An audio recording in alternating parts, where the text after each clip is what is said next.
Today's edition of Mac Voices is supported by MacVoices Magazine, our free Flipboard magazine that brings you some of the best Mac, iPhone, and iPad productivity tips on the web.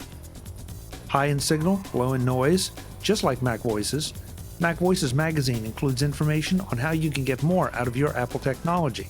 Subscribe at macvoices.com/magazine or search for Mac Voices Magazine on Flipboard. Welcome to Mac Voices. This is the talk of the Apple community, and I'm Chuck Joyner.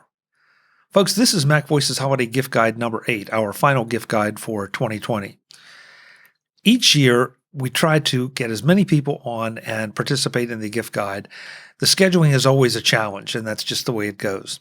And unfortunately, sooner or later, there ends up being a few people who just, their schedules never line up with anyone else, and then we have to leave them out. And I thought, we're going to change that this year. So I've talked to each one of 3 of those individuals whose schedules just didn't line up with anyone else's, got their picks, and we're rolling it all together into this last Mac Voices Holiday Gift Guide. I really hope you enjoy it. Just because we couldn't get their schedules lined up doesn't mean that their gifts or gift picks are any less fun or unusual or not worthy of your consideration. So let's dig right into it and see what we can come up with for Mac Voices Holiday Gift Guide number 8. Joining us for this round of the Mac Voices Holiday Gift Guide is Mr. Kirk McElhearn. Kirk, welcome. It's great to see you. Thanks for doing this. Hi, Chuck. Good to have me back. Which round am I? Well, I'm not sure. As we record this, I'm not sure which round this will be. But I think what I'm going to do is I'm going to have the consolidated show as the final round. So you and the other folks on this one will be wrapping it up. All right. So I get to wrap it up. You get to wrap it up, man. So like a Zamboni on a skating rink. I would not have come up with that analogy. But I'm always anxious to hear your picks because you kind of come off the wall at times. I kind of think I know the territory you're going to cover, and then you surprise me. So we're just going to do 4 gift picks from you. I'll do one of mine at the end just because I want to participate too, and we'll let folks know what they should get. So where do we start? Well, I'm going to start with a big one. Let me just do a little bit of introduction. I've been making bread off and on for decades. And with the lockdown, I decided to spend a little bit more time making bread. And I wanted to learn more about bread. So I came across this massive cookbook called Modernist Bread. Let me show you just one volume of the 5-volume set. Oh, this is one volume of Modernist Bread. The whole set is in 5 volumes. It weighs about 50 pounds. It's 2,600 pages. It's this whole project is run by Nathan Myhrvold, the former CTO of Microsoft.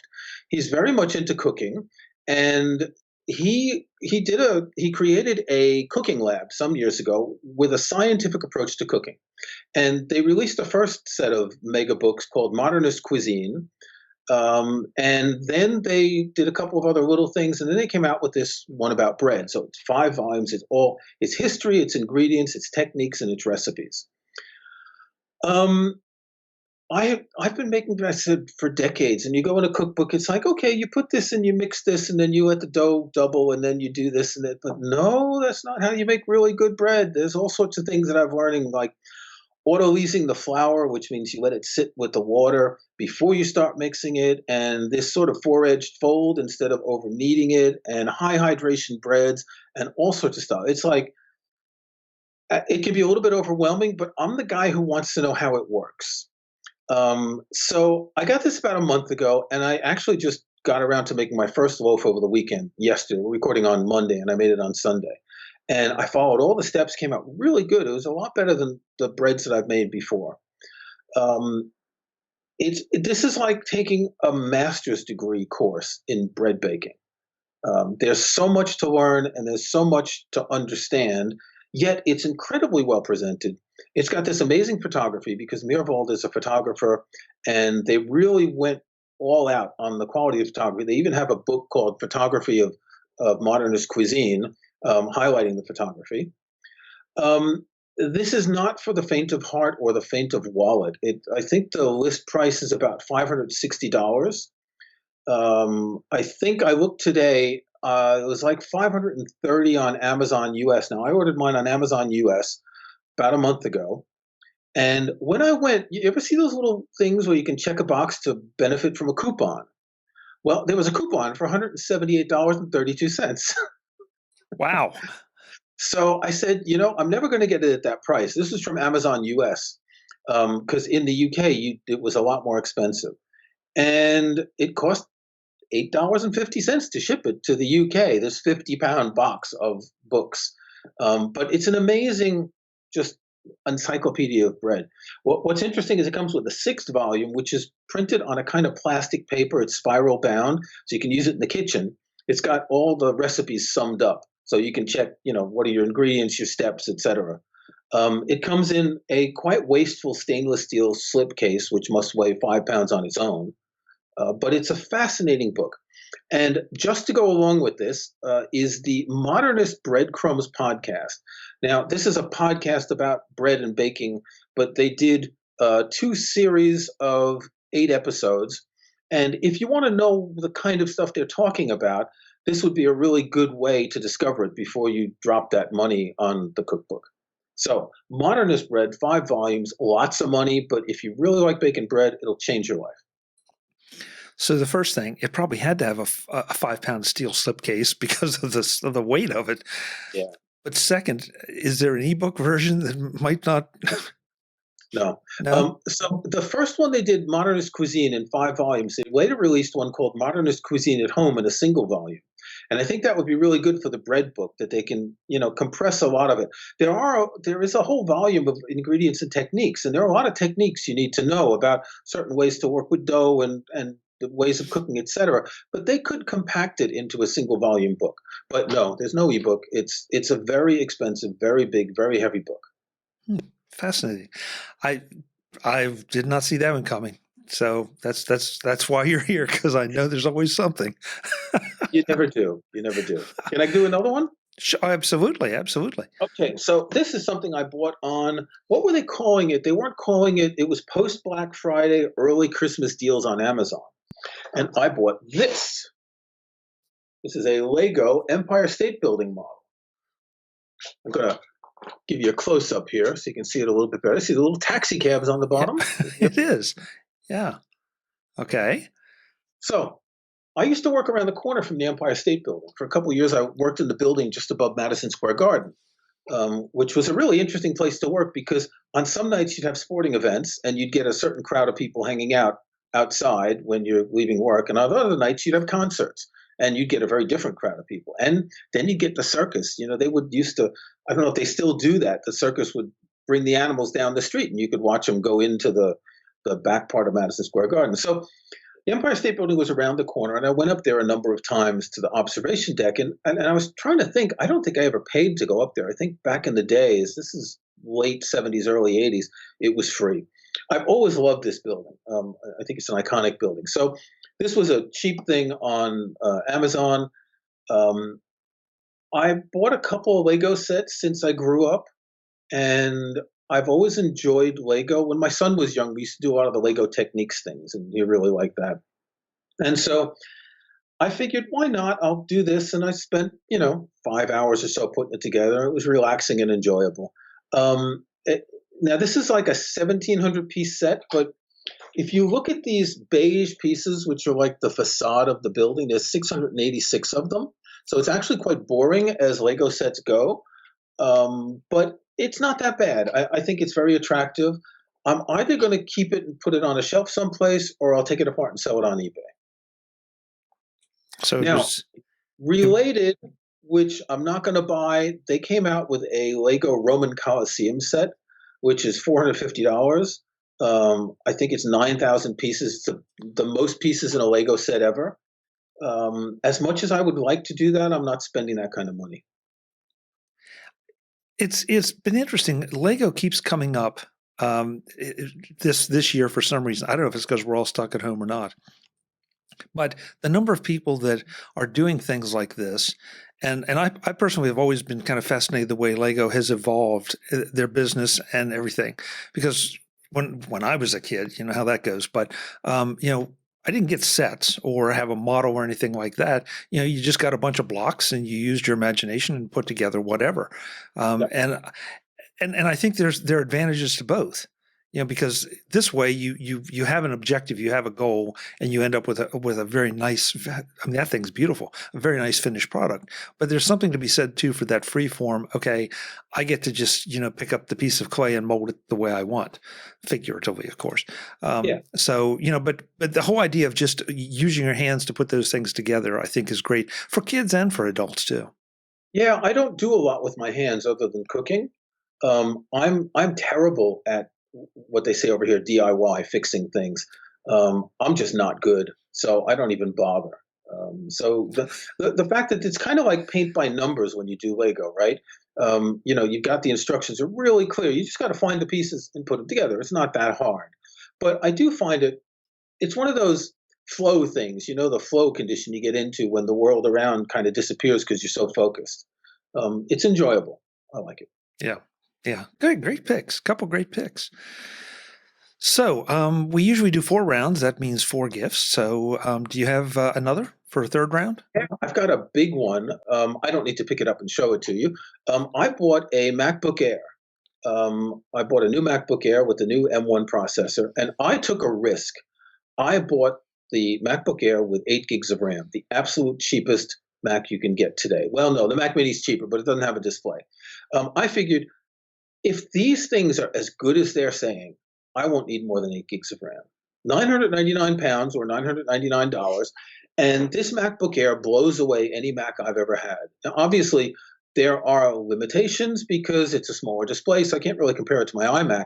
But in terms of speed, in terms of responsiveness, it's stunning. I'll give you a link to put in the show notes where I wrote an article about a week with the MacBook Air. And just a couple of examples. One is that at one point, I wanted to see how fast a simple operation could be. Pixelmator Pro, the photo editing app, has a thing that they call ML for machine learning, something that rescales images. So I took an image at 1,000 pixels and I rescaled it to 3,000 pixels. It's a process that when I launched it on the MacBook Air to my left and on my iMac at the same time with the same photo, the MacBook Air was finished while the iMac had only gotten to 38%. So essentially, it's 3 times as fast on the MacBook Air with 8 gigs of RAM as it is on my 2017 iMac with 16 gigs of RAM. Another thing I wanted to do was see what happens if I open a whole bunch of apps. And I opened like 30 apps, and 2 things happen. One is that I should have opened all these apps before and restarted, because what happens when you open an app on an Apple Silicon Mac is it's going to be doing some translation, rewriting code that it then stores, I think, in the app package or someplace else for the next launch. So the first launch is actually slower. Another is I'm opening all these things like Pages and Keynote and Numbers that come up with these splash screens like, ooh, check out our new features, and you have to click continue.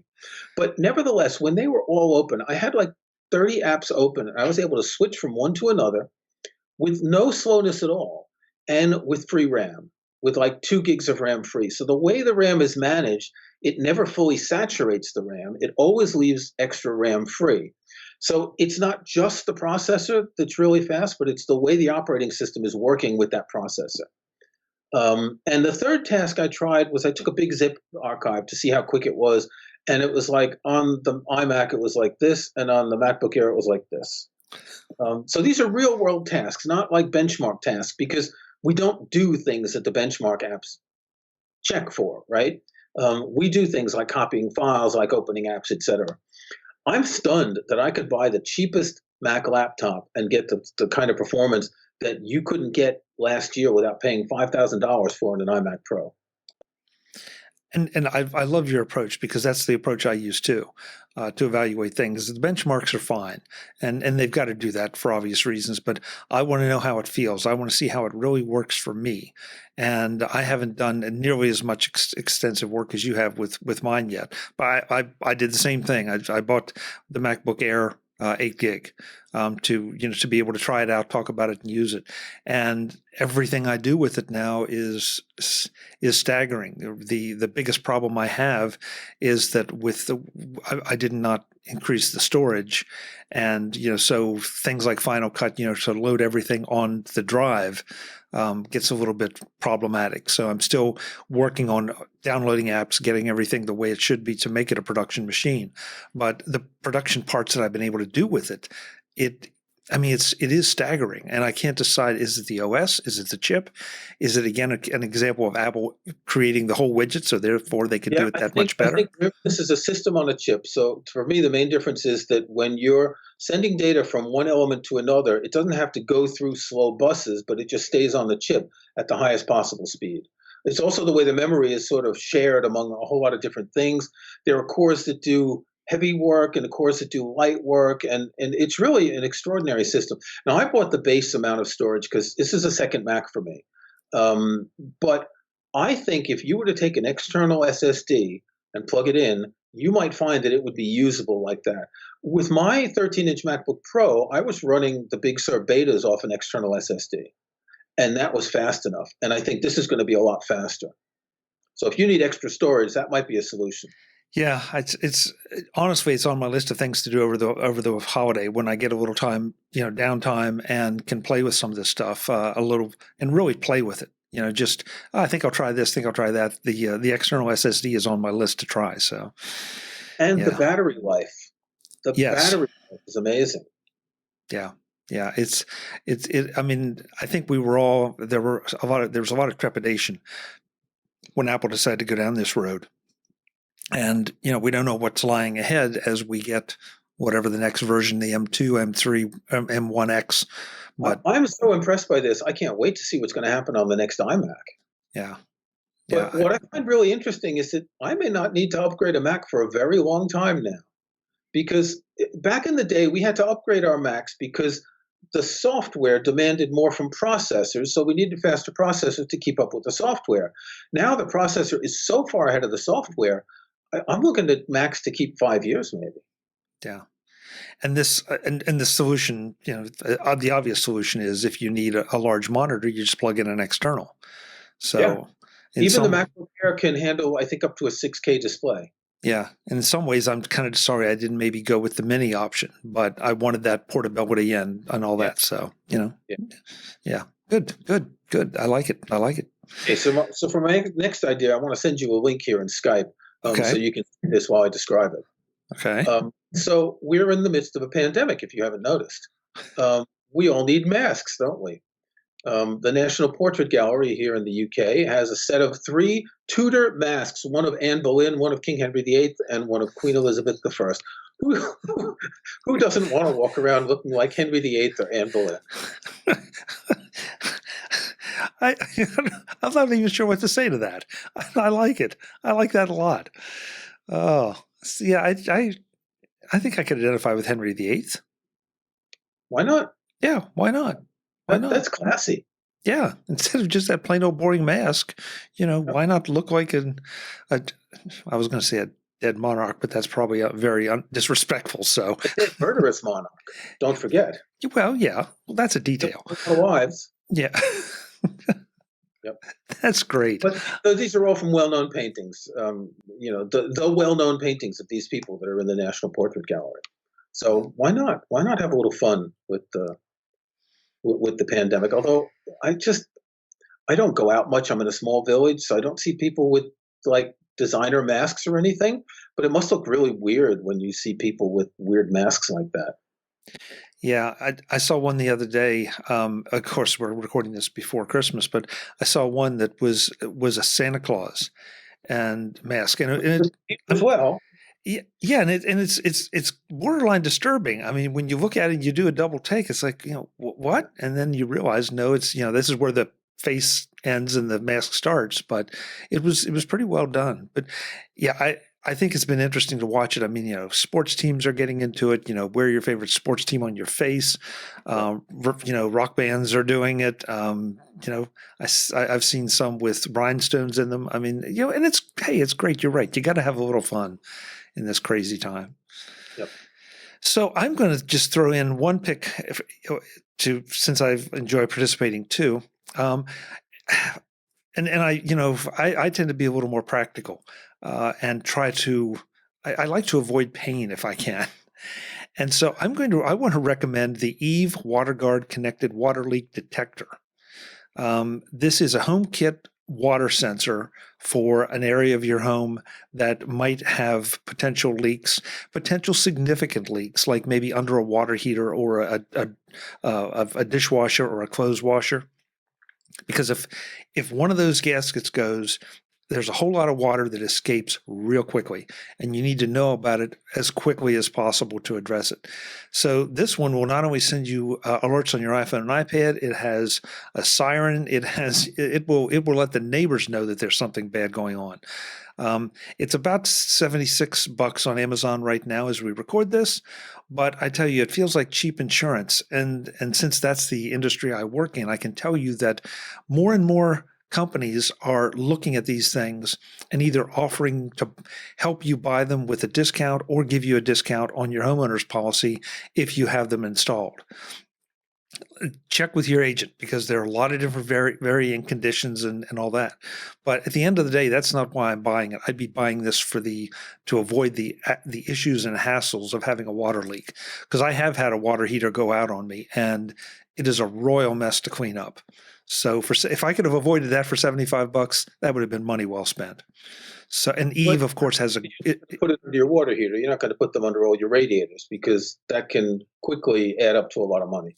Right, but also radiators aren't nearly as likely to leak quickly. To have that big flash flood. Yeah. And Eve, we all know Eve as producing great HomeKit devices.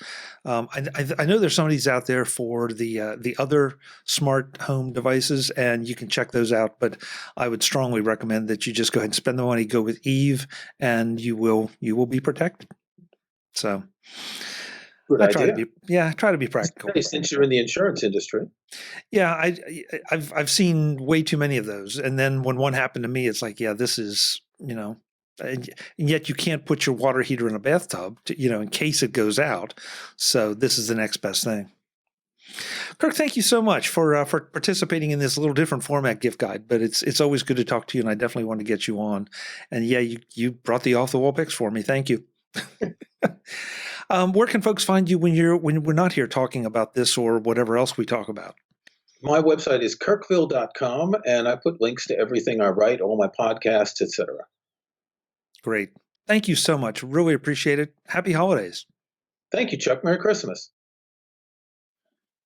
Next up on the final version of this year's holiday gift guide, my favorite yoga instructor / geek, Elle Newman.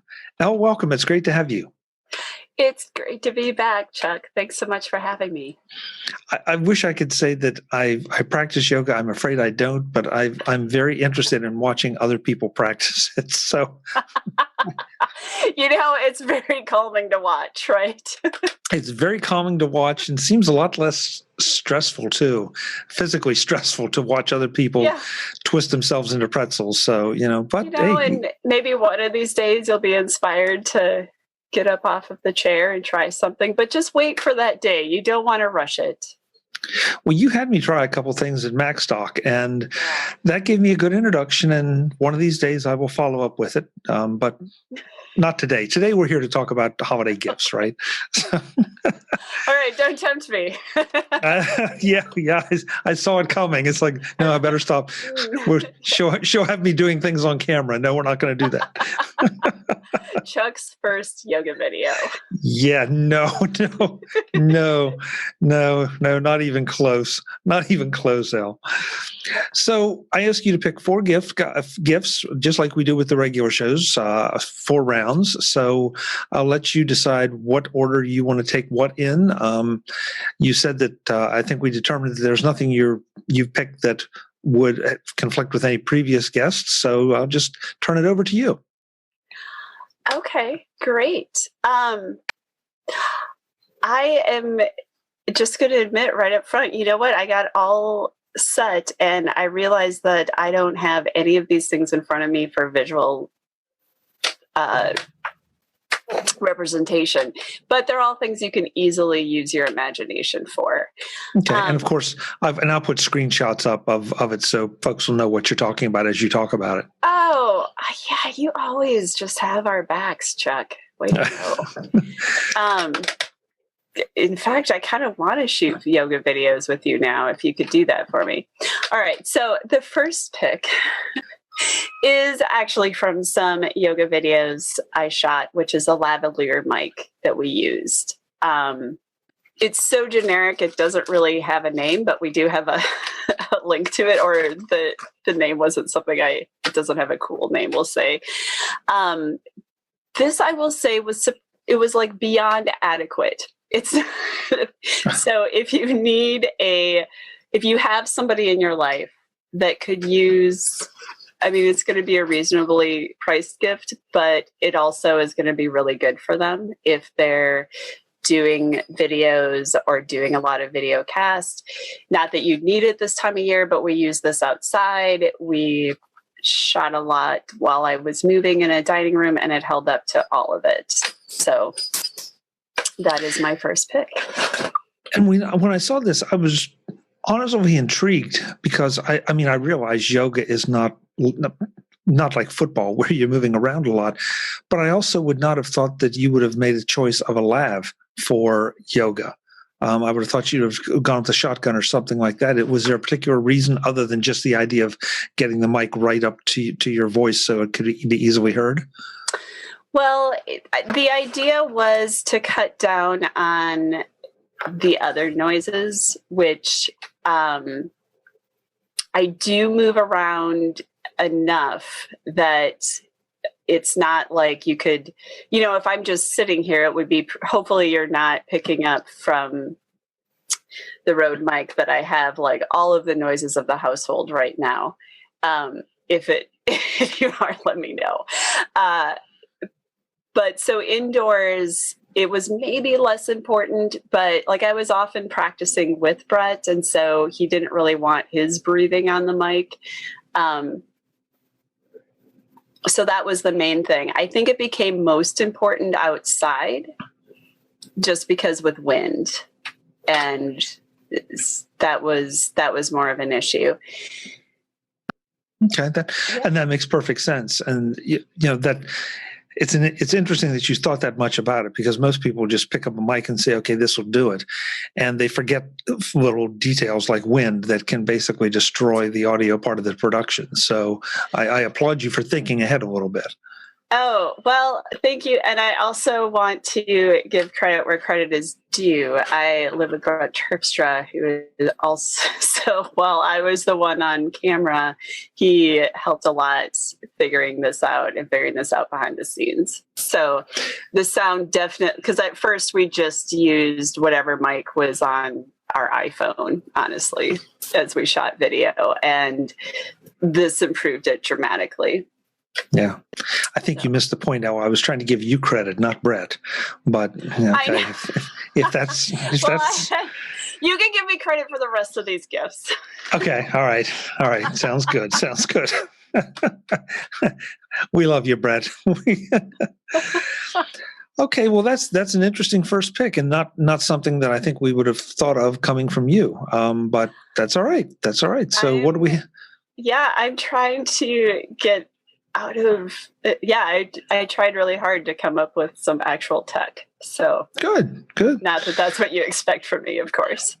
Well, we never know. So that's number one. What do we have for number two? Okay, so number two is I really should have checked the pronunciation, but I'm just going to assume that it's pronounced Kobo. And this is a company that rivals Amazon, which is kind of hilarious because the rest of my picks will probably be Amazon links. But if you have somebody in your life that really loves Kindle or loves the ease of readers and loves subscriptions that way, like audio and things like that, but they are, for whatever reason, disheartened or like would like to get out of the Amazon empire, then this is a really good pick for them. They'll be happy that you've listened to them this way. So what I'm going to do is link to, so I don't have just one reader that I chose, just because when I purchase something, I definitely go right to the refurbished, and that might be what you're doing for your gifts. But if you want to give them, a fancier gift, then maybe yours is going to be the waterproof one or the brand new one. But yeah. So this is an e-reader, and if I forget who I guess backs it, but so where do you, since you are not, well, I don't know, because I've never owned one. Do you go to Amazon to get their books, or do they have their own bookstore? They have their own bookstore, and so it's like so instead of having the whole thing set up through Kindle, it would be set up through Kobo, and so far what I've looked at, like, I can't say that you're never going to find stuff that's more expensive on Kobo than on Amazon, but for somebody that really wants to leave that, this is like their readers are really convenient. They work really well. Our friend Dan, who is much more literate than I am, he reads like PDFs on these and says that they share. I don't have the phrase, but somebody who is tech literate would love how generous they are with like letting folks do with them what they want. So like you could check out books from your library, and this could be an option that you could read it on. Okay. Got it. Yeah, it's interesting that, some people, you're right, feel very strongly about not supporting some of the big e-reader or tablet manufacturers. They'd rather go with the smaller niche thing, and as long as it's around and useful, then hey, why not? The reason that I like this is because basically it was the one that our friend Dan over at 1Password recommended to me, and because if something ever happened to this platform, there was a way to get your stuff off of it and turn it into PDFs. So I liked that safety, and that while I clearly haven't researched this and can tell you how to do it, I like knowing that it's possible if I had to bail on the raft. And, like we all have those folks in our lives that maybe feel strongly about things that we don't, but if you had to buy them a gift, like what a great way to let them feel heard, right? Like, this is important to you. Here you go. Absolutely. And, it's you bring up a really good point, because I think it's something that we all have to take a look at as you get a device like this, that to use it, you have to feed it. And if the company should ever go out of business or decide to get out of the business, you've invested in that ecosystem, and now is all that money gone, and you have to, in this case, rebuy the books. So the idea that there's a way to easily get them out and transfer them to PDF is not a small consideration. Yeah. So. I also won't say I'm sure it's easy, but I know that there's a way. Yeah. If someone watches this and I'll pass them on get a hold of me. I'll pass you on to somebody who knows how to do this. But yeah, we should mention that if you're hearing some interesting sounds, Elle has a new kitten, and the kitten is in the process of destroying the room. Yeah, and I'm sorry. If you hear some mewping, it's not me like crying over my breath. Yeah. It's not her crying about her picks. It's the cat, and that's fine. We've had animals before, and how do you argue with the cuteness of a kitten, right? Even though I'm not a cat person, the kittens are undoubtedly cute. So, but they also are demanding Elle's attention, and she's busy talking to us. So, what are you going to do? Yeah, they're not easily ignored. If I was really smart, I would have fed her during this so that she would have been occupied. But Next time.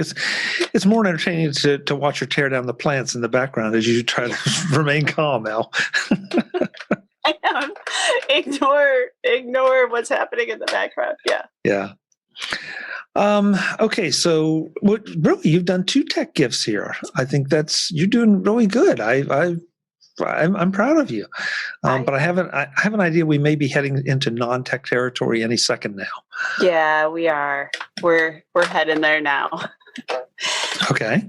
Okay. So, we were talking about yarn earlier, mostly that you were surprised that I was keeping a yarn stash even far up on those shelves next to plants that she should also not get into. We'll see how this works. But one thing that I just wanted to let folks know who had fiber artists in their lives, whether they're knitters or crocheters or weavers, a lot of times we wouldn't know how to, how would you buy a gift for them? Like, they have to pick out their own yarn, right? So one idea for those folks is, right now, if they do have a local yarn shop, especially if they know one and they shop there regularly, they would probably appreciate the support. So a gift certificate to that yarn shop could work. You can see the curtains moving in the background. She's getting closer to the yarn. There's also such a thing as yarn subscriptions, which is kind of a cool thing. These are mystery balls of yarn or amounts of yarn that would be showing up. But you can gear them towards their interests and things that they want. And here's the thing, worst case scenario, there's not an immediate project that they can think of that uses it, and they get to add a really beautiful ball of yarn to their or skein of yarn to their collection. I gave 3 different ideas and there's lots of them. So really, if you know somebody, just type some stuff into a search engine. But if you don't, or if you're not even comfortable starting there, here are a few ideas. One is from Knit Picks, and the idea is they send enough to make a hat, and you can choose bi-monthly or every month, and there's also a pattern that goes with it. So especially for a knitter that wants to learn some new skills or likes to do different things or tends to take on small projects, which you'll know, if your fiber artist is making Afghan after Afghan, then this might not be of use to them. But if they usually use a smaller one. The second one I thought was really cool, and it's called the Nerd Sock Yarn Club, and that's on Etsy. And this is hand-dyed yarn, and it is specifically sock yarn, but for those of you that might not just happen to know this, sock yarn can be used for other stuff. It's one of the names for that size of yarn. But this one, all of the dyes are inspired, the colors are inspired by different favorite worlds of hers. So I thought, if you know somebody that's super nerdy and a knitter or crocheter. And then the last one that I just threw on there for fun is it's not only hand dyed, but it's all hand spun. So this would be referred to as art yarn, and this is probably either for somebody who's more of an experienced knitter. Sorry about those bells. I'm going to grab her. Yeah, that's the loudest thing in the room. Or someone that's really fascinated with the art of spinning yarn, in which case, give them some to play with. So that is almost as non-tech as it gets. Oh, those are really it's a really interesting idea. I've never heard the term fiber artist before. I've heard knitters and crocheters and all that, but is that do you know, is that a relatively new term, or is that just something that is in the more esoteric areas of I guess knitting or weaving or whatever? Yeah, it's just so it's just a broader term for all of those things. And so like it's kind of like the big umbrella term for those things. And if you know somebody that does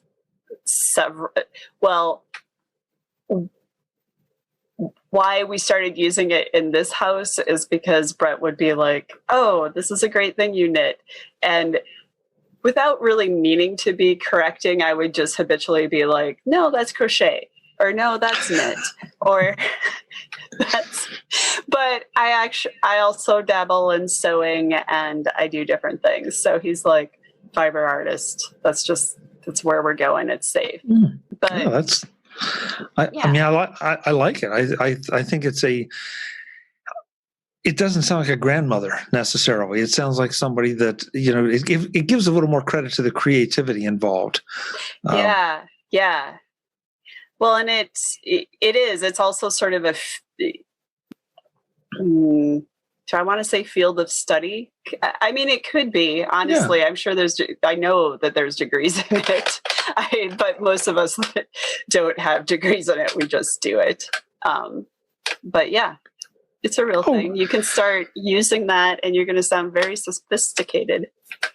Well, and, I mean, we're laughing a little bit, but I'm sure it's a field of study. I mean, textiles is a field of study. We can laugh about it all we want, but, somebody made the top you're wearing, somebody made the sweater that I'm wearing, and it didn't just happen. So, so I think it's. Do you have 30 seconds for a historical thing that like blew my mind about fiber? Sure.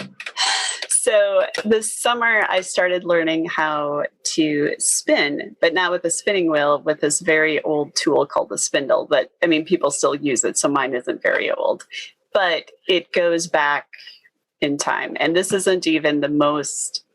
I mean, this is just set up to this. Once I started doing this, and I started realizing, like, all of the cloth that was made before we had mills, all of the cloth, like all of the string would be made by hand, string by string and then woven together.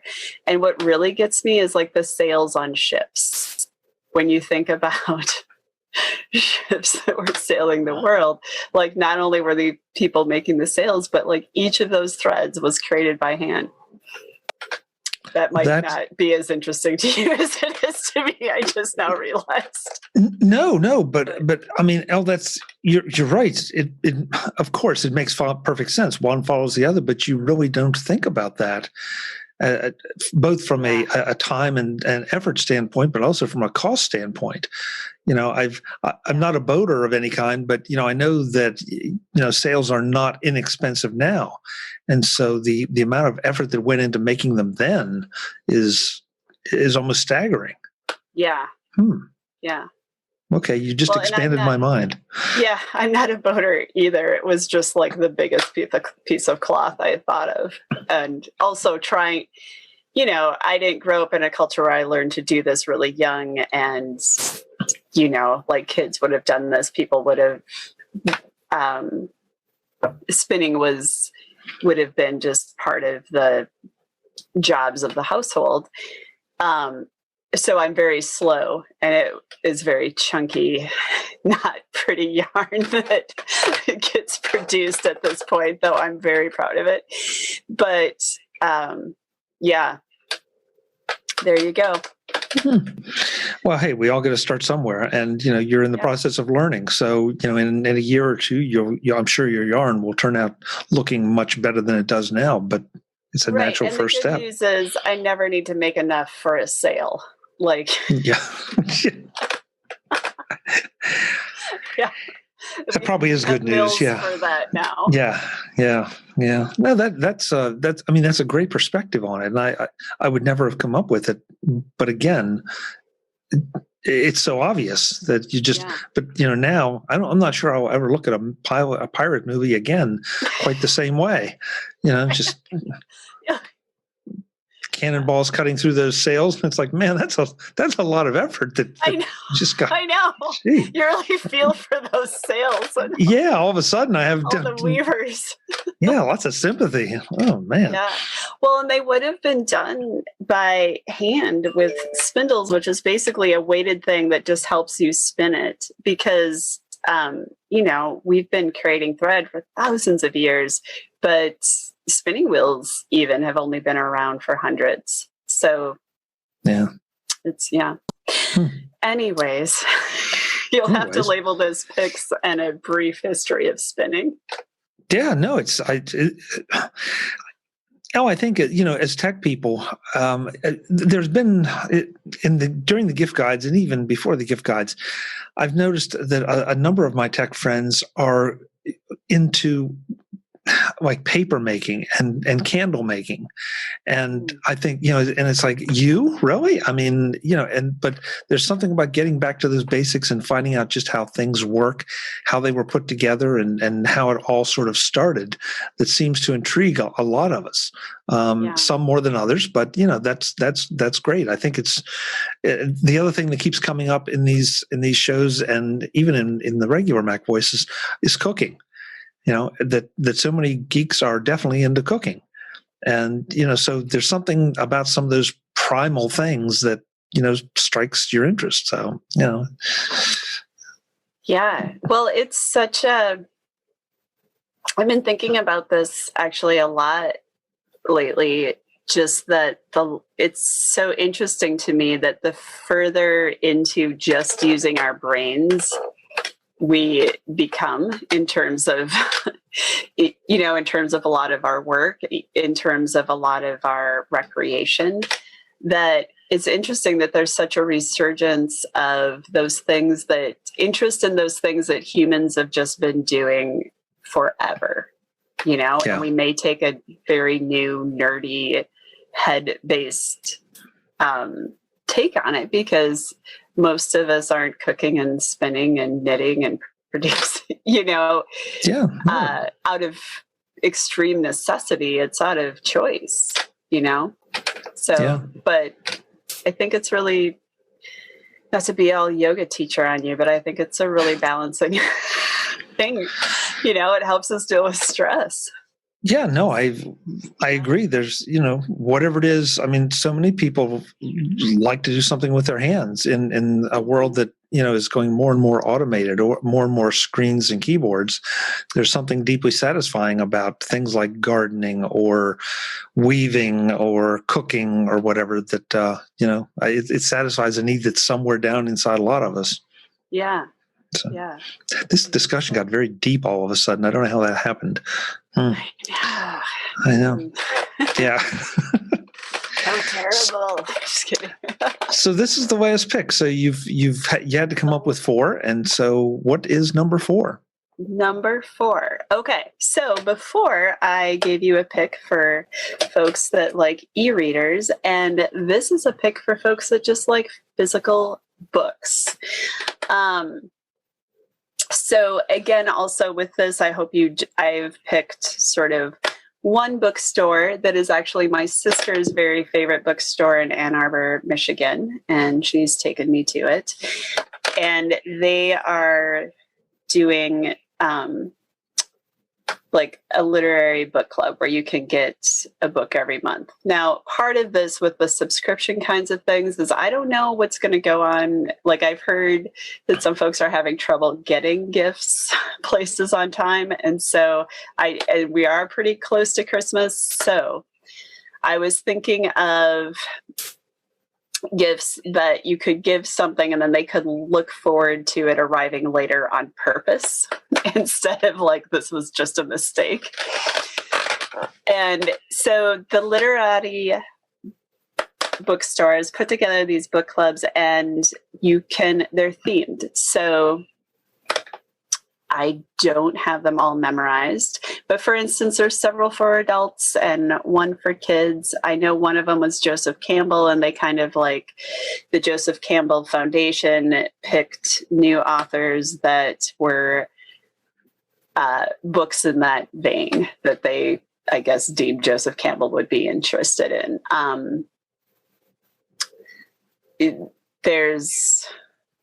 I should pull it up, but there, like there's a book club of feminist authors for, if you were buying it for me, that would be the one to, that would be the one to pick, as much as I love Joseph Campbell. But I just think it's a cool idea. And as a gift, it can be quite flexible because you could get it for 1 month or 3 months, or just depending on how big of a gift you wanted to do. Also, of course, if you just know if your person that you're buying for loves independent bookstores and they have a favorite one, a nice thing to do for them and the bookstore right now is just to give them a gift certificate from that place, because that'll help everybody out. I'm sure I'm not alone. I really do miss the independent bookstores. Because there's a discoverability there, but there's just the smells and the feel of the books and just the whole atmosphere. And it didn't matter whether it was in your town, in my town, there's something always great about it. Yeah. Every time I go to San Francisco, I try to make sure I make at least one trip to the City Lights bookstore, because it's just, it's one of the, I feel like it's one of the last ones out there that maintains that kind of feel. And it's not a California, or it's not a San Francisco thing. It's an independent bookstore thing. And it's just yeah. So, and well, as much as I love ebooks and I love the convenience of them and the portability, there's still something about having a book in your hand for certain kinds of reading that it just can't be replaced. Yeah. Yeah. And it's, I mean, a physical book, and then if you love it, you either keep it to read again or you give it on to somebody, else, and then you're sharing this object. Yeah, I agree. We haven't had a local independent bookstore for quite a few years here in Winona. And it was in a coffee shop, so it didn't just smell like books because they were, while he was still able to hold it together, it was because he was sharing space with a business that was selling something else. But I just miss Chris behind the counter, who could tell you the new books he was excited about. And the fact that people that would gather there would just be avid readers who were interested in, the discoverability. You nailed it. I just put tons more words on it. But yeah. I don't know where you are. Around here we have a couple, I can think of two right now, secondhand bookstores. Yeah. And that's sort of become now the last bastion of that environment, if you will. And it's, you still get that same bookstore experience. You get still the same, kind of people behind the counter. I mean, there are hundreds of thousands of books in these stores. I have no idea, but if you go in and ask for something, somehow they always seem to know, yeah, I've got it right back here, and they walk you right to it. And it's like, mind blown. How do they do it? Right. So yeah, because a lot of them are organized or disorganized in very mysterious ways. Well, and people take them from the spot where they're supposed to be and put them back somewhere else, and yet somehow the owner always seems to know where to find what they want to find. So yeah, that's a great pick. Yeah. That really is. So four good picks, 2 tech, sort of 2 non-tech, and a lot of cerebral stuff in between. So and some kitten noises.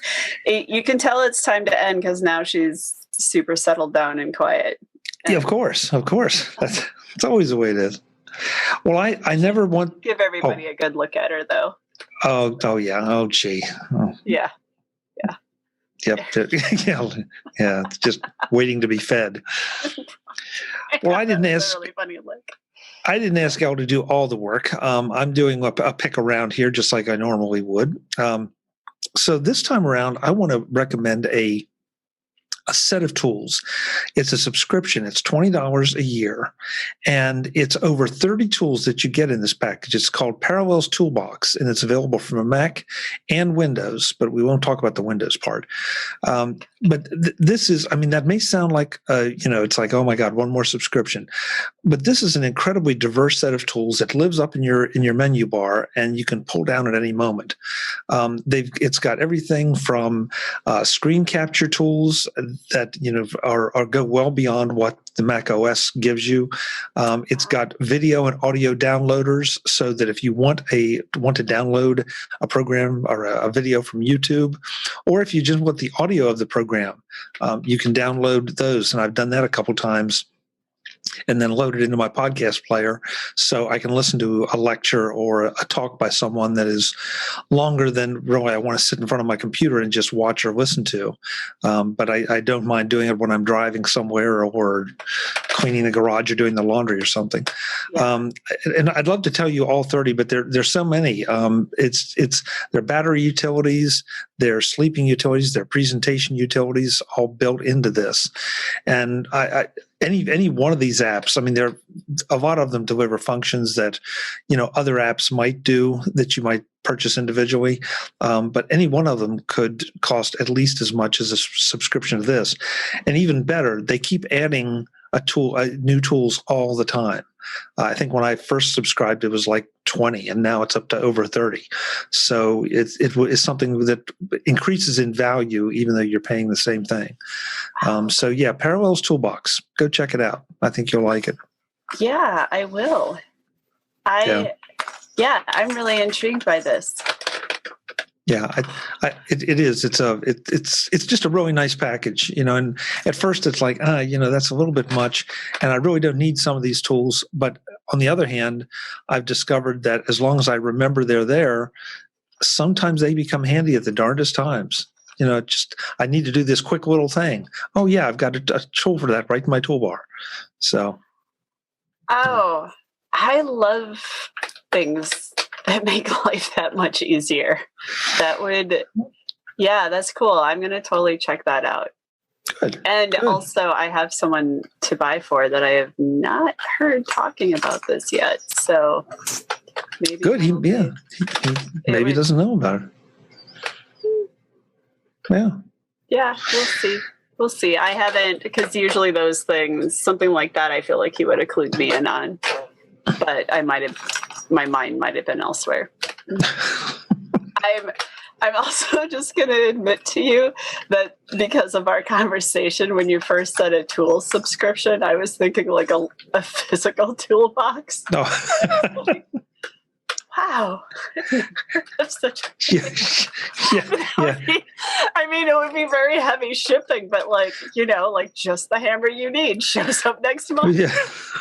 Well, hey, you have people sending you yarn. Why can't we send screwdrivers across the? I know. Honestly, I was kind of into it. If anybody wants to put together a business model, let me know. I might be one of your first customers. Yeah. It's a little scary, Alice. A little scary. Well, no, like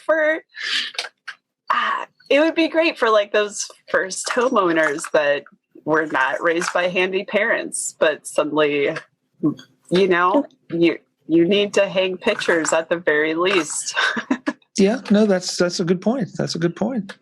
Yeah, because when I bought the house, I was making trips to Lowe's on a pretty regular basis. Like I never had a need for this or that or the other, but now I have a need. So, yeah. Good point.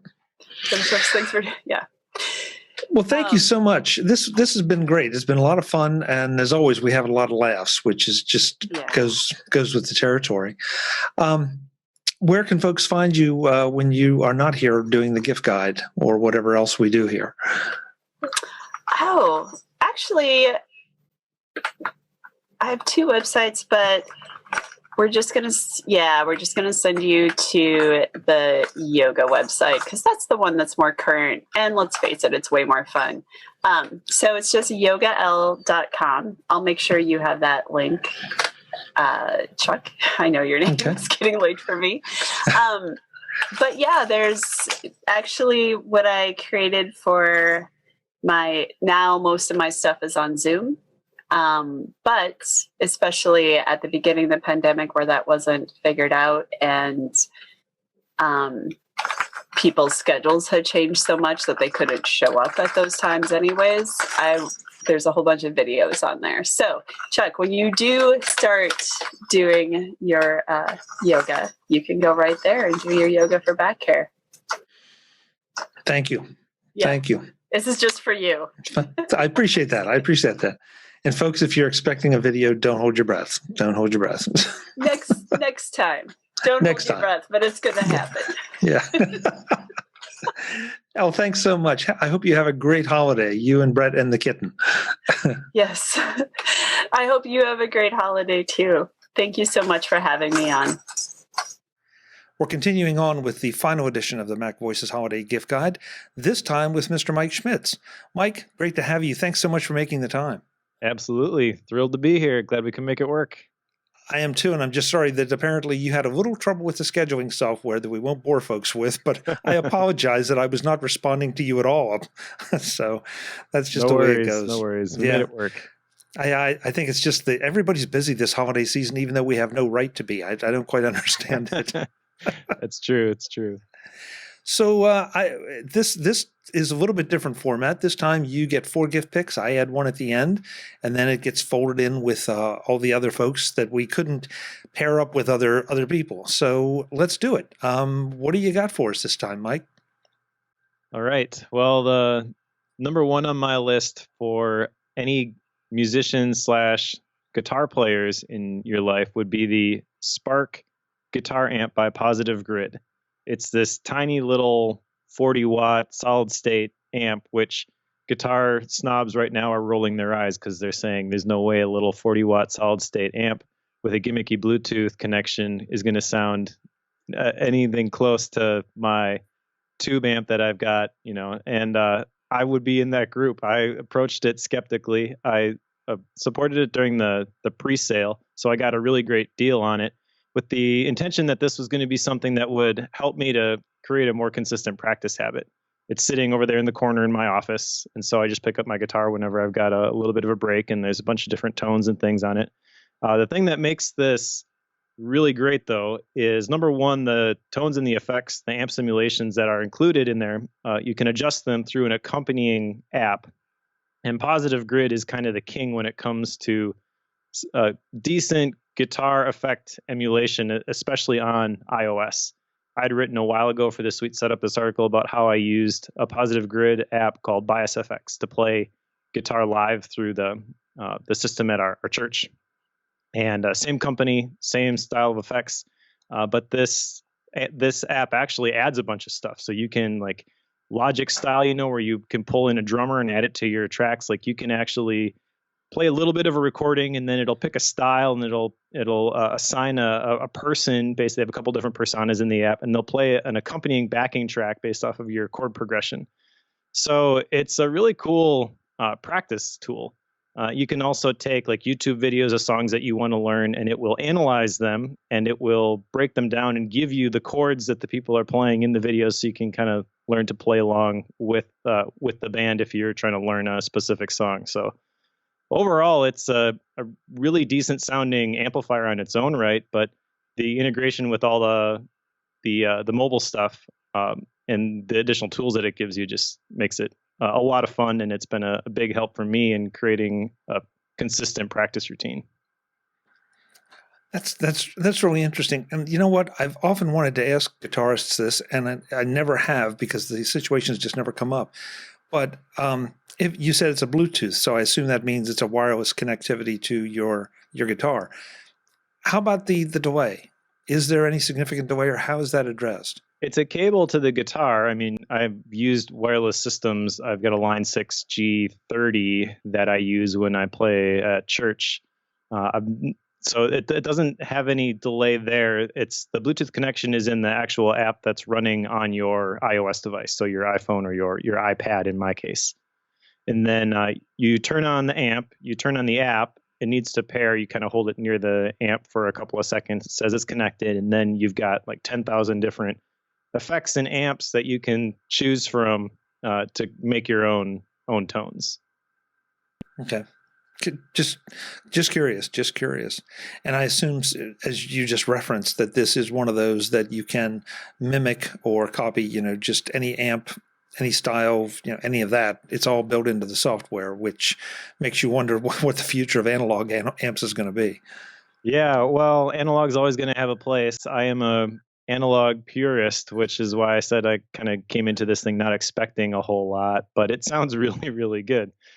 You're not going to fool anybody who has played through a tube amp for a long time that this is actually a tube amp. But for a cheap, I say cheap, it's like $225, I think. So it's not cheap, but it is cheap when you consider like the types of amplifiers that you would typically buy. Even for a small gig, this thing is really loud and can definitely fill the room. And the sound is surprisingly good for what it is, a tiny little solid state guitar amp. Good. Never quite think of you, and it's probably unfair that as a music guy. I know some of what you've done with music in the past, but that's a really interesting first pick, given that we usually look to you for productivity. Well, there's a whole rabbit hole right there. I mean, the way I use it, it is for productivity purposes. Basically, everything I do is in my office here now. So I'll sit at the computer and I'll write till I hit a block, and then I just need to switch modes, and so I'll go sit down right over there with my guitar and play through a bunch of scales. And even though it's like a different type of mental work, it's a different mode. And so it's enough, like 10, 15 minutes later, I feel recharged and I can sit down and write again. That's something we have to talk about at length at some point, because I hear more and more people talking about working with one part of their brain and then they shift to something else and then go back to the first, as a way of kind of keeping things fresh. And I'd love to talk to you about that sometime, but that's a deep rabbit hole we won't go down this time. All right. So let's go to gift number 2. All right. Gift number 2, I have this Hydrate Spark Steel water bottle. This thing on the bottom, this is an LED light, and it basically keeps track of how much water you're drinking. And if you fall behind, then the light will flash, and it kind of gives you like a in your face, real life notification instead of a message on your phone. Let me see if I can get it to trigger here. You're supposed to be able to make it glow from the app. A little bit of a delay. There it goes. Oh, there we go. So, that's sitting on my desk, and all of a sudden I see it flash orange like that. You can choose different colors. Then it's basically reminding you, hey, you should be drinking more water. And this is something that I have struggled with for a long time. And I know that it has not created any serious health issues for me, but I do feel better when I drink enough water, and I typically don't. I drink a lot of coffee. That doesn't count. So I had the old versions of the Spark water bottle, the plastic ones that had like the weird geometric shape, and they never really worked for me because there was those little round batteries that you had to put in the top of the cap. And they were supposed to last like 2 months. They really lasted like a week and a half. And then you were constantly changing out these batteries. And so I quickly wrote that off. But this one has a puck that comes out of the bottom. It just screws right out. This is what the thing looks like on the bottom. That's where the LEDs are. And it's got a built-in battery, so it's got a little charger you clamp on the top. And this one lasts about 2 weeks in my experience with this. And takes a couple hours to charge, but it also means I'm not replacing batteries and tearing apart the whole water bottle every couple of weeks. So that, I've got the charger right here on my desk. It's really easy for me to just, when I'm not using it during the day, just plug it in and then pop it back in when I take it and go somewhere. So this has really made a difference, and it has helped me reach my hydration goals, for lack of a better term. Just looking at the history here in the app, it looks like I've hit it now about 40 days in a row, which I don't think I've ever done that before. And it does help me feel more alert, more energetic. Just helps me feel a little bit better overall. So it's a Bluetooth-enabled water bottle, is what you're saying? Yep. Okay. Okay, but for good reason. This isn't something gimmicky. This sounds like it's very practical, and I'm impressed by that. So a couple questions. First of all, do you get to set your goals, or does the bottle have like a set established goal that this is what you should be doing, regardless of whether you're 20 or 60? You can set your own goals. It does integrate with the Apple Health app too. So I just set it to take that data. It takes into account your height or your weight, how active you are. If I go for a run, for example, the number of ounces that I should drink in a day goes up from like 80 to something like 100 because it can tell that I put in I went for a 5-mile run or something like that. And the thing that makes this work for me is that I don't have to log it myself. There are other apps out there like Waterminder where you can just like log the water that you drink, but I always forget to do that. And so this just automatically syncs it to the app on your phone, which writes it to your health data. The moment that you take a drink, you set it down, it recognizes that it was moved. And so it takes its measurement and then it syncs over any of the data. When you fill it up, you set it down on the ground, and then the bottom will glow blue after a couple of seconds to recognize that, okay, I see that you have refilled me, basically. So, the fact that it just kind of handles it all, that's really what makes this work for me. How about the insulation capabilities? Does it keep the water cold, or is that not the primary objective? It does. It's a steel water bottle with I think it's double lined. To tell you the truth, I just usually drink room temperature water out of it. I'm not using it for coffee or anything like that I want to keep warm or cold. But it is very similar to like a Clean Canteen style metal water bottle. So I would imagine, if you had a desire to do that it would keep it cold for a while. Okay. I tend to like cold water, regardless of what the weather is. It could be freezing outside, and I want cold water. So that's a personal question for me. But that's really interesting. Sure. And it sounds like one of those second iteration things where they've improved it over the first one, especially with the maintenance of the battery and all. So very nice. Very nice. It's way better than it used to be. It's something I got it on sale, I think, during Black Friday, and it was like $50 or $60, which is more expensive than like a standard insulated water bottle, obviously, but it's not ridiculously expensive. If you look at some of the other options that are available, it can get pretty crazy. So, and if you're using it as an honest to God health device, that it solves a problem for you and makes you feel better, that's cheap compared to a doctor's visit or a hospital visit or even medication. So, yep, yeah, very true. It's pretty easy to justify. Okay, so that had a productivity. Well, they both have had productivity angles here now. So, what are you going to do for number 3? The ultimate productivity angle. I'm going to unplug this. A K8 Keychron Bluetooth keyboard. Now, this will look different than the K8 that you will go find on the website if you were interested in getting this particular keyboard. That is because this one, in addition to being Bluetooth and allowing you to pair with up to 3 different Bluetooth radios, so I can use it with my Mac here, I can use it with my iPad. Those are really the 2 places that I use it. It's got RGB backlights, so you can choose from a bunch of different patterns, but it also has hot swappable switches. So what that means, I am a keyboard nerd. I have a keyboard tester right here with like the different types of switches that are available. And depending on your specific taste, you'll like different versions of these switches better. Some of them are very clicky, like so that's a Cherry MX Blue. Some of them are linear where there's no bump. It just goes straight down. Some of them have the bump, but they are not as loud as the clicky. That's like the clears.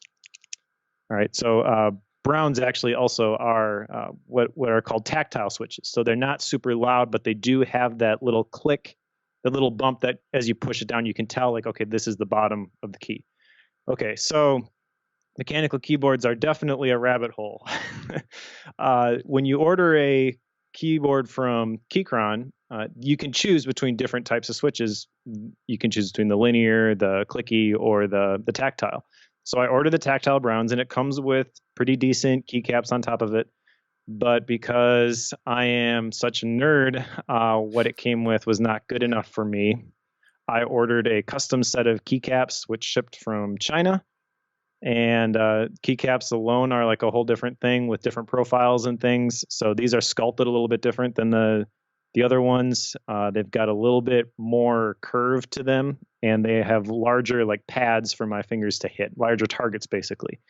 I also ordered custom key switches, like the things that go underneath the keycaps, and replaced everything on the entire board. So it is now really no longer a K8 even, but the keyboard itself I really, really like. This is my favorite keyboard. I definitely spent way too much money investing in different keycaps and different switches, but I like the fact that this $80 keyboard basically gives you the flexibility to do that kind of stuff in the future if you wanted to. When I bought it, I really had no idea I was wanting to customize it that much, and then I just started trying a couple different things and like, well, I can do this, so let's give it a shot. So I bought the switches themselves, and hot swappable means basically with just like a tweezers, you can pop all the individual switches out, pop the new ones in without having to solder anything, which was a big deal for me because as much of a nerd as I am, I did not want to solder anything. So I want to be clear. You say that won't look like the one if you go to the website or go to buy one, and that's because of the customized keys. So you took a stock Yes. and you put the custom keys on it. Yes. So like if you look at the layout of the keys, these keys don't look like the Keychron keys, which are decent. These are a little bit bigger on top. You're not going to be able to see this on the video, but like every keyboard has its own profile, like as you look at it like this. Okay, right. So this profile is an MDA profile, which is the one that just really feels very, very comfortable for me. It's not an option for Keychron.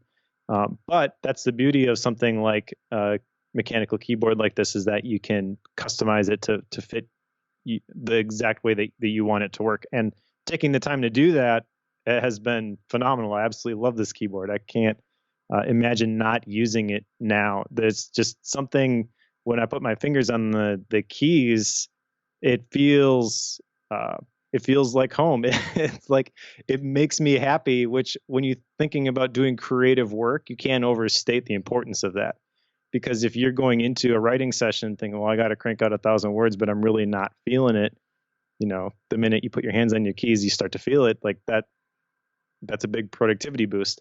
And I'm not saying that happens all the time or that the keyboard is the thing that gets me over all the time, but I think it's a lot of little things like that, that as I've been working from home more, taking the time to really just dial in exactly how I want my home office studio to look and to work.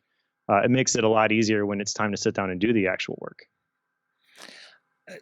Absolutely. No, I'm not a keyboard snob like you are. But the idea of having the right equipment at the right spot for, it makes it so much easier to come in, sit down, and do your work. And now I'm like you, now I'm working pretty much exclusively from home for the foreseeable future. And I've gone through that process of just customizing things. And I still have some work to do in that area. But I can completely understand, especially with someone like you who does churn out the words. That's got to be, arguably, that and the chair have to be almost the two most important things. Otherwise, yes, you're going to avoid it. I got a new chair this year too. That's not going to be on the gift guide. It's way too expensive. But I got one of these goofy Capisco chairs from Fully. Oh, okay. And that was a great investment. I had some back issues earlier this year, and so I agree with your assessment that the chair is very important. Yeah, that's another whole discussion, that ergonomics is a real thing. Yep. And you need to pay attention to it, because if not, in a few weeks, a few months, you start to pay a price, and it's not a pretty one. So, yes. Right there. Okay, so you said that was the ultimate productivity pick. So are we stepping down, or are we going sideways for the last one? We'll go sideways. And I say ultimate, not for everybody, I guess for me, because writing is such a big part of what I do. That would be one little tidbit I would throw out there, is don't be afraid to invest in your tools. don't invest in the tools before you do the work, but once you are doing the work, feel free to upgrade the tools if it's going to make your work a little bit better, a little bit easier, a little bit more fun. Wise words. The last one is I'm not sure how to say this, a Satechi 7-port USB charging dock. And I picked this one because it had a large number of ports and it didn't look hideously ugly. The goal of this is to put this in our kitchen, which is where it is right now. It basically has slots for up to 7 devices and then USB-A ports. And I got a bunch of like little 1.5 foot cables with different connections on them. Primarily Lightning and USB-C, and that is where all of the iOS devices in the house reside.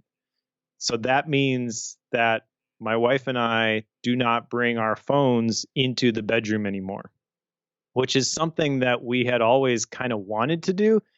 And we noticed about May or June of this year, probably, that we had fallen back into that habit. And that's not a big deal. I know a lot of people use their phones as an alarm clock, but we found that for us personally, we were reaching for the phone as soon as we woke up, and we didn't want to do that. So since we have no self-control, we removed the devices from temptations, from physical temptation, which I think is kind of like the ultimate productivity hack for a lot of people, is just recognizing that you don't have the willpower to do what you want to do a lot of times. And so build the systems that force you to do something a little bit differently. Another kind of incentive for this is that my oldest son actually turned 13 this year. And we want to set an example for him. He doesn't have his own phone yet. He probably will in the not too distant future, though. And we really want to make sure that we're setting a good example for how to use it intentionally. We've got a mantra, create, not consume. We try not to just mindlessly go through the endless feeds, the infinity pools. And we try to use our devices for specific purposes, which we consider to be positive uses of our technology. And so we just wanted to be the ones who set the tone, like this is how we deal with these things. So that he has an example that is different probably than what he's going to see from all of the friends his age who are going to be getting these things also. And I feel like because this is so important to us and we've been preaching this message for so long, he kind of gets it. But also I know that there's a lot of allure in the silver screen right in front of you. So I just want to set him up for success, basically. So when he does get his own phone, he knows how to use it to benefit his life instead of being sucked into the algorithm, so to speak, and having it run his life. We also watched The Social Dilemma recently, the Netflix documentary. And to me, it was nothing that I did not know before, but it kind of paints it in a more serious picture. It shows kind of the ramifications of living by default and not by design. And I don't think that's healthy for anybody, but especially for a teenager who now all of a sudden, they have this portal to anything that they could possibly want. Like with great power comes great responsibility. We want to show them how to interact with it responsibly. Yeah, I never reach for my phone, Mike, first thing in the morning. No. Not even a little. It's embarrassing. It's like I'm barely awake and you're reaching over, let that blue light hit you in the face to wake you up, which is probably not a good thing. So I may have to try to follow your lead. That's and especially you make a great point about setting the right example for the kids. That's it may affect your lifestyle, but hopefully it'll affect theirs in a much more positive way going forward. There were a lot of ramifications from that decision, by the way, because I was using my phone and using Sleep Cycle to track my sleep. It was my alarm clock in the morning. So I actually got I was running an Apple Watch Series 3. I got the Series 6 this year, specifically so I could have the sleep tracking stuff. And then we got a HomePod Mini in our bedroom because we have hue lights that we use on our nightstands, which you don't want to turn hue lights on and off with the switch. That kind of defeats the whole purpose. But we needed a way to control them without having our phones in the room. So the HomePod Mini allows us to do that, to run white noise at night, to set an alarm if we need to. So that idea of moving everything out of the bedroom, that actually was fairly expensive in terms of a complete project cost, but I'm pretty happy with where we're at with it right now. Oh, sure. I mean, we can joke about it. It gives you an excuse to get some gear you want, but at the same time, it's gear that is going to a bunch of practical uses, and it's accomplishing a bunch of objectives. And so that's always the best reason to get it, other than just buying a new toy. Yep. Yeah. A lot of good picks. They're very again. It seems like I always say this, but I'm always shocked at the diversity of the gift picks that our folks bring. So many interesting things there. So it feels like there's at least one or two there for just about anyone if they decide they want to go down that route. Good job. Awesome. Thank you. Well, I'm gonna bring the conversation down a little bit, unfortunately, because I think what I'm going to recommend is becoming a necessary thing for the Mac user. It seems like we're hearing more and more things about viruses, even on the Mac. Whether it affects you negatively or whether you become a carrier, if you will, which is a term for 2020 that just seems about appropriate. So I'm going to suggest that you get a virus software package of some kind.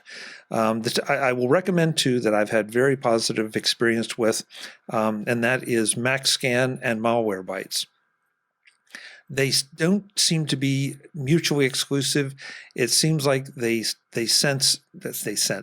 pick up, different things, and there's some overlap, of course.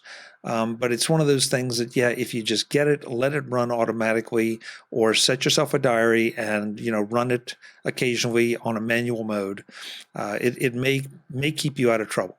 And unfortunately, there was a time that you talked about, well, if you visit those questionable websites or the websites maybe you really shouldn't be visiting, that's where you were going to fall into it. And now those days are gone. Now it seems like because the bad guys seem to be hacking the legitimate websites, putting things there, then you visit a legitimate website and you get a virus. So fortunately, we haven't seen this to be widespread or super scary, but I think that the time has come now that Mac users need to be much more aware. So go check either one of them out. Check them both out. I prefer to run both just because I like, the idea of double protection and not being reliant on just one set of algorithms. So it's kind of a downer pick, but I think it's a realistic pick. And going with Mike's theme of productivity, you can't be productive if you're fighting a virus and something that is taking your system down. So better to be proactive in this.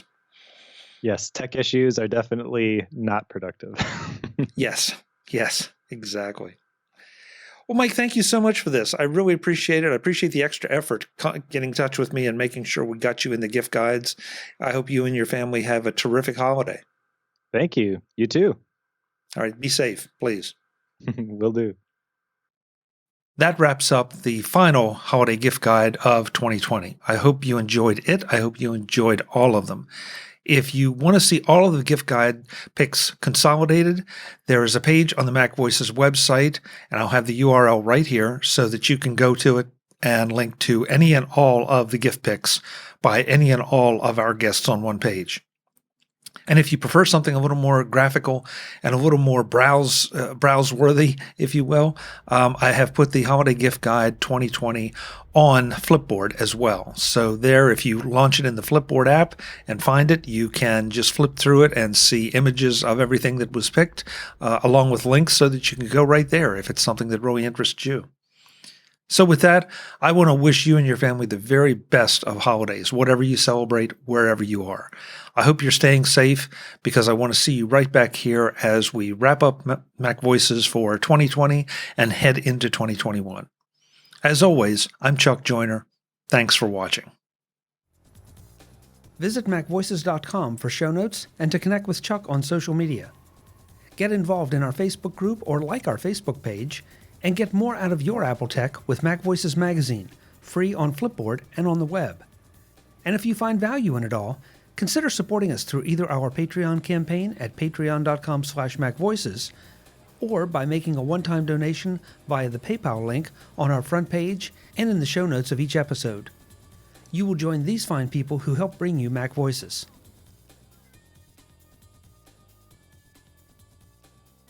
Advertising handled by Backbeat Media at backbeatmedia.com. Bandwidth provided by CacheFly at cachefly.com.